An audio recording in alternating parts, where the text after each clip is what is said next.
Ya estamos con Roberto Izurieta, secretario de Comunicación de la Presidencia, y primero lo saludo a Roberto, cordial amigo, lo hemos tenido mucho tiempo atrás hablando de análisis político, en la época en que él comentaba incluso para CNN en español. Alfonso Harp lo saluda a Roberto, pero voy a dar inicio a esta entrevista con la intervención de Carlitos, el maestro de Tomaso, que se integra acá al programa. Ha estado desde muy temprano, pues ha tenido que atender un asunto de carácter profesional. Sin embargo, da un tiempo aquello para venir y conversar con Roberto Izurieta. Así que, Carlitos, te doy la bienvenida. Buenos días. Gracias, muy buenos días. Buenos días, Roberto. Por supuesto, quería poder tener la oportunidad de entrevistar a Roberto, quien conozco hace muchos años, desde que él hacía actividad académica en la George Washington University. Roberto, buenos días. La primera pregunta que tengo es, ¿con cuánto tiempo se analizó el escenario de la declaratoria de conflicto armado? ¿Recibieron el asesoramiento en Derecho Internacional Humanitario? ¿Cómo fue ese proceso? Si nos pudiera contar. Buenos días, Roberto. Buenos días, Carlos. Buenos días, Alfonso. Un gusto estar de nuevo en el programa de ustedes. Muchas gracias por esta oportunidad. El proceso fue interno. No vi ningún consultor internacional. El proceso, yo pienso que fue un proceso de más o menos dos días, sobre todo liderado en el Ministerio del Interior de Gobierno con la asesoría jurídica de la Presidencia de la República. A quienes más consultaron externamente ellos, no te podría decir, no tengo esa información. Roberto, cuando el presidente dice que esta guerra, pues, o este conflicto armado va hasta el final, ¿cuáles son los objetivos finales? Es decir, nosotros sabemos todos cuándo arrancó este conflicto armado, que fue con el decreto 111. La pregunta es, ¿cuándo terminaría? ¿Cuáles son los objetivos de cierre? ¿Es bajar las estadísticas? ¿Es la rendición de estos distintos grupos? ¿Es pues algún tipo de rendimiento de estos grupos? ¿Cuál es el fin de este camino que el Ecuador pues ha tomado en función de la decisión del presidente de la República? Hay mucho. Yo enunciaría los siguientes.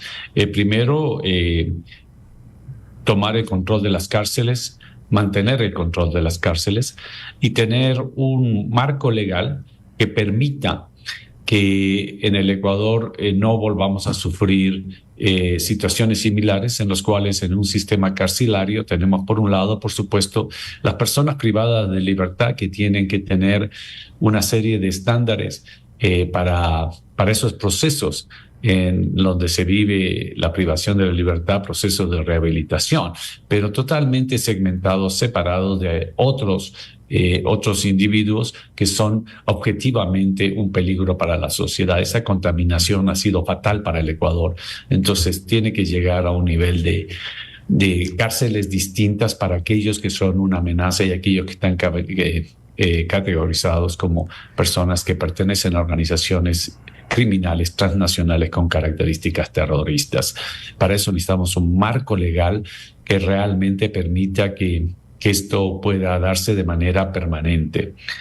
Segundo, todos los procesos de interacción en caliente, combate, como queramos decirlo, qué instrumentos, qué protecciones y qué instrumentos legales tienen las fuerzas del orden, esto es la policía, con el apoyo de las Fuerzas Armadas en sus procesos de lucha, en sus redadas, en sus intercambios, en sus conexiones que se producen con el crimen organizado. El Ecuador ha pasado por una serie de procesos en los cuales no se les otorgaba en realidad protecciones. Durante muchos años la regla era que podían solamente responder. Después se pasó a la respuesta progresiva, pero aún así cuando se pasó esta ley, el reglamento se demoró prácticamente un año. O sea, cambiar todos estos aspectos que puedan garantizar a las fuerzas del orden para defendernos a los ciudadanos. Y después, pues también esta parte será parte de la consulta, todos los instrumentos legales que sean necesarios para que no se den los abusos de los cuales hemos sido víctimas, que luego de operativos sumamente complejos, peligrosos, muchos de estos peligrosos criminales puedan salir inmediatamente de la prisión por abusos de procedimiento. Entonces, parte de las reformas que estamos queriendo llevar están orientadas en ese sentido. Y por último, la extinción de dominio, el hecho de que lo hemos hablado, existen marcos legales, que esto lo hemos discutido también en los procesos de la consulta, pero todo esto existe, sí, todo esto existe y nos sirve, y no creo que solamente por un problema de reglamento, un problema legal.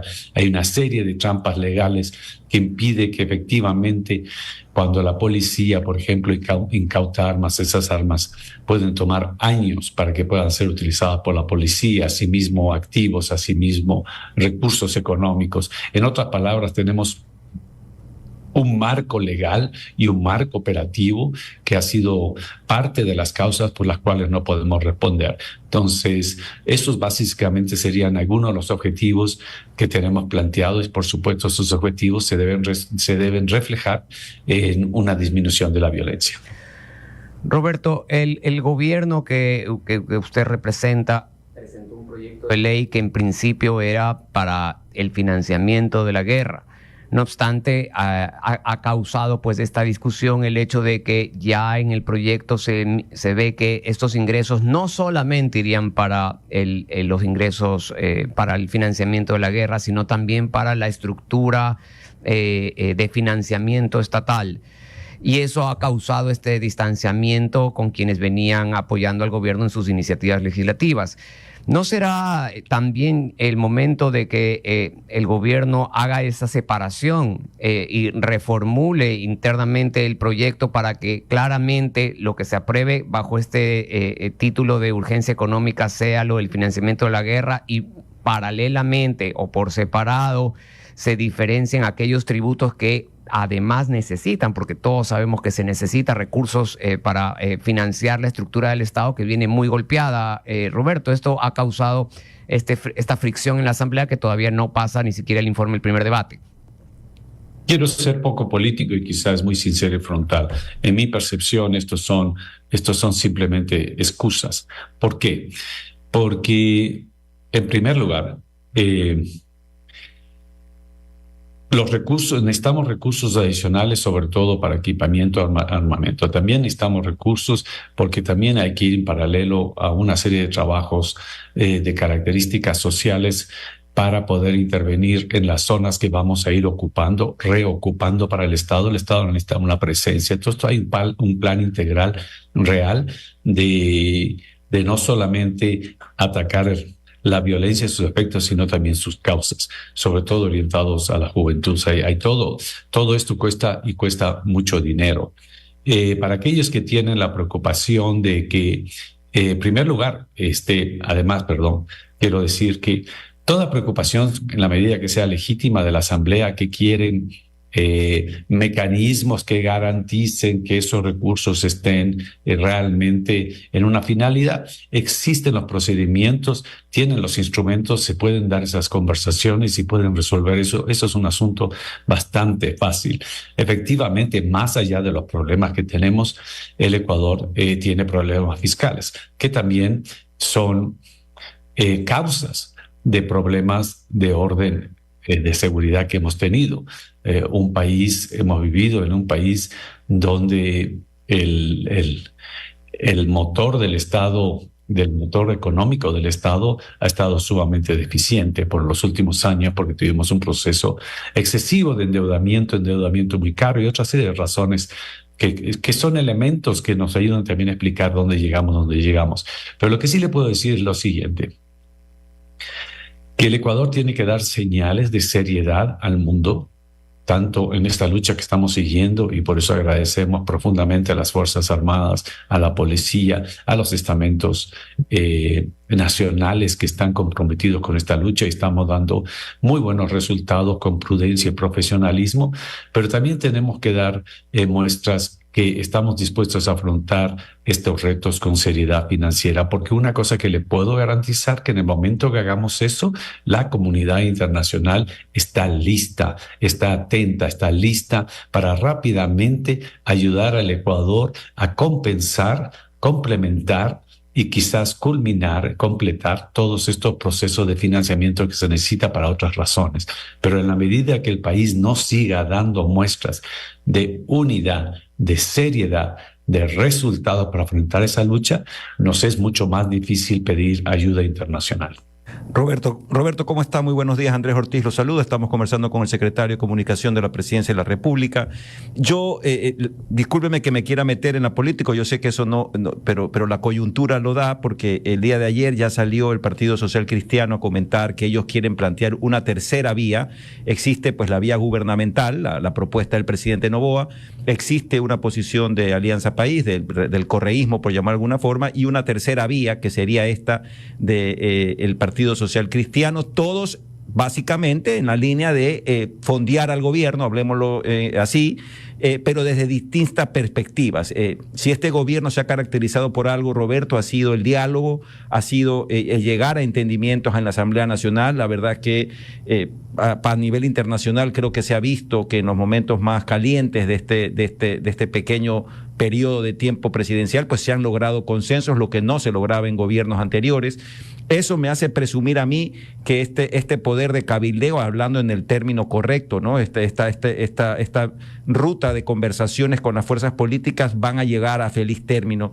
Sin embargo, veo que las tres posturas, si bien es cierto, tienen una finalidad que es entender que el gobierno necesita recursos, no solamente para la seguridad, sino para el mantenimiento de la economía, como que las posiciones no se terminan de alinear. Entonces, ese espacio de diálogo, ¿cómo lo van a manejar, Roberto? Esa forma de negociar en el buen sentido académico de la expresión para llevar a feliz puerto este proyecto de ley del presidente Noboa.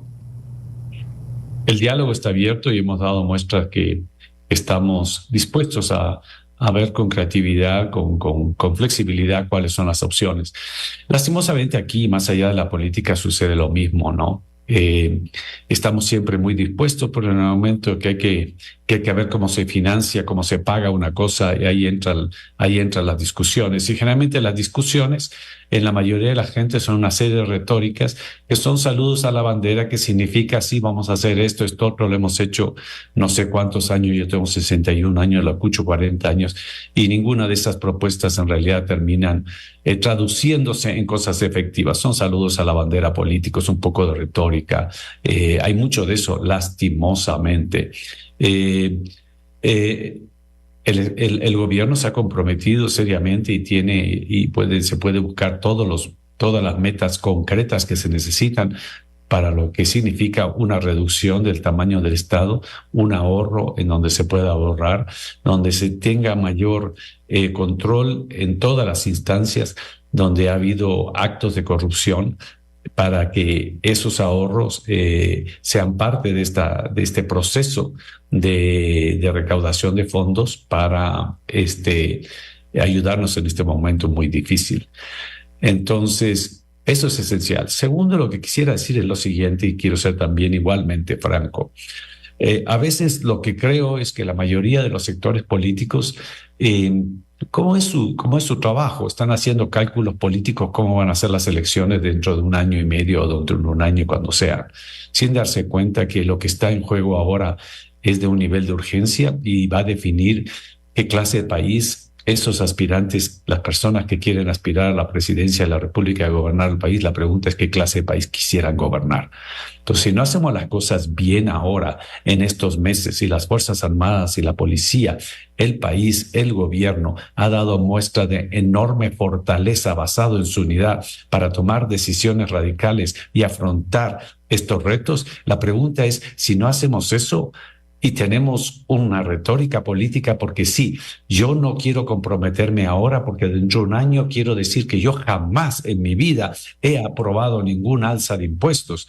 Bueno, sí, pero vas a tener un país que yo me pregunto si realmente quisieras gobernar, porque después lo que nos estamos jugando es en realidad es la estabilidad, es la capacidad de realmente poder decir a estos criminales que se han organizado de la manera que no se han organizado, que cuando vimos lo que pasó en este hospital hace pocos días, lo que pasó en Canal 10, que han llegado a un nivel de alevosía, a un nivel de mensaje, el mismo mensaje que quisieron hacer en Canal 10, que decían, este es nuestro país y aquí gobernamos nosotros.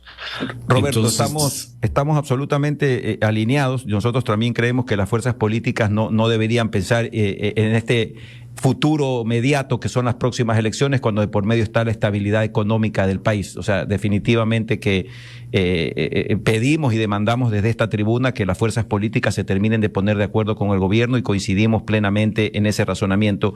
Una última pregunta de mi parte. Vemos también que el presidente, en esta línea de apertura que tiene con las fuerzas políticas, leía hoy día temprano en la mañana que estaría dispuesto a pensar seriamente en una focalización de los subsidios alrededor del 25%, lo que en términos matemáticos significaría $1.000 millones. ¿Eso es parte del diálogo que se ha estado teniendo en la Asamblea, o esto es una iniciativa? Porque ya vemos no a un presidente candidato, sino a un presidente que está tomando las decisiones que se deben de tomar para apuntalar macroeconómica y microeconómicamente al país. Es decir, vemos un presidente que está sentado en el potro y que quiere tomar las riendas, y para eso incluso estaría dispuesto a pelear un tema de focalización de subsidios. ¿Es correcta esta lectura, Roberto? cuando se habla de esa palabra, o sea, hay muchísimas modalidades, muchas de esas que realmente no están en carpetas en la discusión. Dicho esto, todo esfuerzo que se ha venido haciendo también en gobiernos anteriores de evitar que un combustible subsidiado sea utilizado para grandes operaciones económicas o que en última instancia terminen al contrabando, todas esas iniciativas sí son válidas de discutir y de conversar. Algo así más general, como muchos de otros han hablado, no estaría en discusión en este momento. Va a preguntar Paulita, Buenos días, por favor. Roberto. Mi nombre es Paoli Casa. Yo quería hacerle una pregunta con respecto al IVA, es la última pregunta. Digamos, el presidente empezó diciendo que no iba a ser temporal y luego ya habló de temporalidad, pero en realidad usted hace un ratito sí mencionó, y me parece interesante, la comunidad internacional. Los mercados internacionales nos miran, incluso si el riesgo país bajó solo con anunciar que iba a incrementar el IVA, eso habla un poco de la importancia para los multilaterales y para la comunidad internacional, y sobre todo los mercados internacionales, la importancia de incrementar el IVA. Entonces, quisiera saber finalmente en qué están pensando, temporalidad o no, pensando que la permanencia o que sea ya permanente tal vez ayuda a los mercados internacionales o nos ayuda finalmente a largo plazo a que nos presten estos organismos. Muy buena pregunta. Como decíamos anteriormente, se están dando conversaciones en la Asamblea, se está participando, seguimos participando de ellas. Queremos seguir siendo optimistas para los resultados. Esperamos que estas conversaciones sean serias, sean responsables y no sea solo retórica política. Efectivamente, algunas de esas modalidades se está discutiendo y existe apertura para saberlo. Y de nuevo, yo sí quisiera ir un paso más allá. No solamente son los organismos internacionales los que sabrán responder con consecuencia si nosotros tomamos decisiones que demuestren que queremos manejar todo este problema desde el punto de vista hasta operativo de derechos humanitarios y de otra serie de reglas que son bienvenidas en la comunidad internacional, pero también de los mismos gobiernos. Tenemos más capacidad para pedir ayuda militar y otra serie de ayudas cuando estamos dando muestras. ¿Qué clase de muestras? Estamos dando muestras que la decisión que estamos tomando son sumamente serias, están dentro de los marcos institucionales, pero sí con la convicción de que tenemos que dar resultados. Y también cuando estamos dando muestras de que no queremos aprovechar también esta circunstancia política para simplemente pasarla con demagogia e irresponsabilidades aún desde el área financiera. Entonces, no solo son los organismos internacionales, es tener una mejor presencia, una mejor posición en todas las conversaciones que estamos teniendo con la comunidad internacional para que ellos se den cuenta que están hablando con un país serio, que está en un problema muy difícil, pero que están tomando todas las medidas necesarias para afrontar estos retos con seriedad, con compromiso, con resultados y dentro de los marcos internacionales a los cuales nos debemos. Muchas gracias, Roberto, por su participación aquí en Punto de Orden. Quedó pendiente solamente saber si hay otras ayudas concretas internacionales que vayan a estar llegando, aparte de la norteamericana, que ya se hizo presente. No sé si hay 2 o 3 ayudas ya concretas adicionales. No tengo la información específica de ese tema, se lo dejaría a la ministra de Relaciones Exteriores, que está actuando con muchísima eficiencia.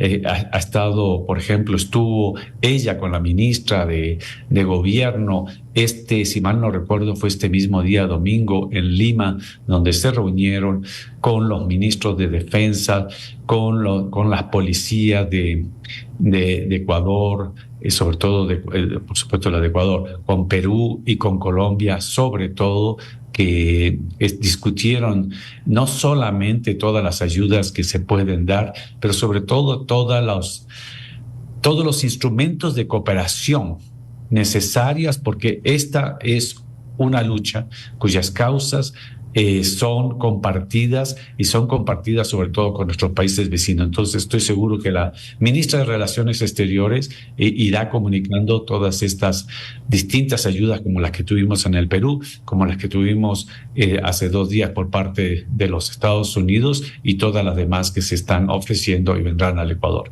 Muchas gracias, Roberto, por su presencia aquí. Siempre es importante comunicar y también para la ciudadanía escuchar lo que está haciendo el gobierno, en este caso el presidente Daniel Noboa. Un abrazo, en cualquier otro momento estaremos contactando. Muchísimas gracias, Alfonso, un verdadero gusto verlos a todos. Buenos días, ministro. Igual para nosotros. Muchas gracias.